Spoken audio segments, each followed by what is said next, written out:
Alright guys, this is the 4-player control deck from X-Men Arcade1up, and it is no joke getting all 4 players to work with the retro shooter. I'm going to go through all of it and tell you guys how I did it, but the cool thing is this has the BuyStuffArcades encoder as well, and I'm using that to power on the retro shooter. Also the volume works on it as well, so that's pretty cool.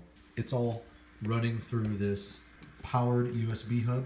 So I have players 1, 2, 3, 4 in order, and then this last one is actually the BuyStuffArcades encoder, and that's what allows me to control the volume and power on and off. Because this has a momentary two-way switch, right?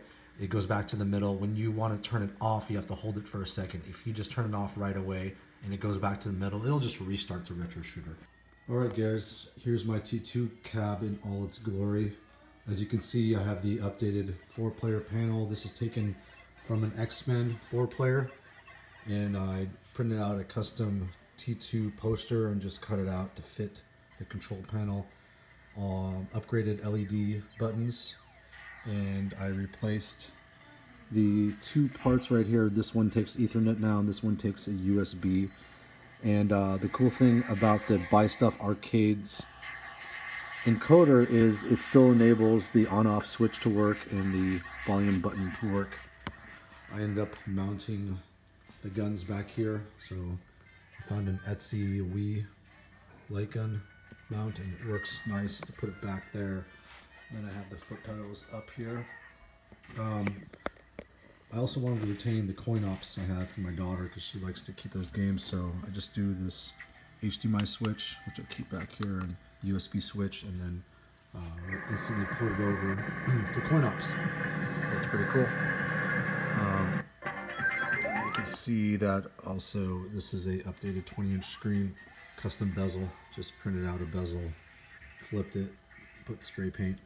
The BuyStuffArcades also IR sensors are really low profile. I like them. And they go right on the corners. I recommend that you drill the holes prior to installing your plexiglass and prior to doing the spray paint, so it's just easier. Yeah. So this is the retro shooter light guns. I think they work pretty well. One thing I want to mention, if you want to have your 4-player deck work with the retro shooter, you should not mix up encoders. So previously I tried to use the BuyStuffArcades encoder as the first player, and I noticed that there were just glitches all around. I spent days working on it, and I noticed that you have to reset, do a factory reset on the retro shooter, then do all the updates, and then isolate it to just one type of encoder. That way you'll have all 4, as you can see here, all 4 controllers working, and you shouldn't have that issue after that. So yeah, it's nice to go back and forth between CoinOps and the retro shooter, if you have to do that. So yeah, this is a pretty cool build.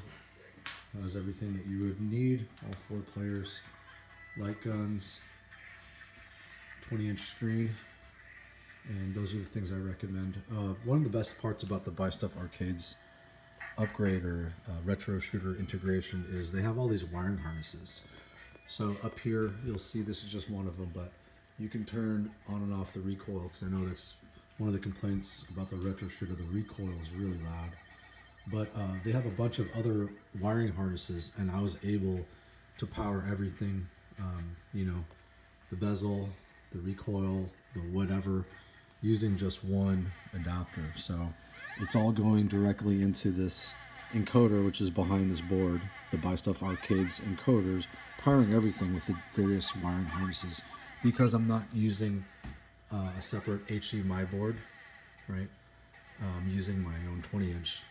That enables you to use all the wiring harnesses to power everything using a single power supply, so that's pretty cool. But yeah, here it is. This is the T2 4-player retro shooter. I just modified it so it also has a separate CoinOps PC with a switch, HDMI and USB switch.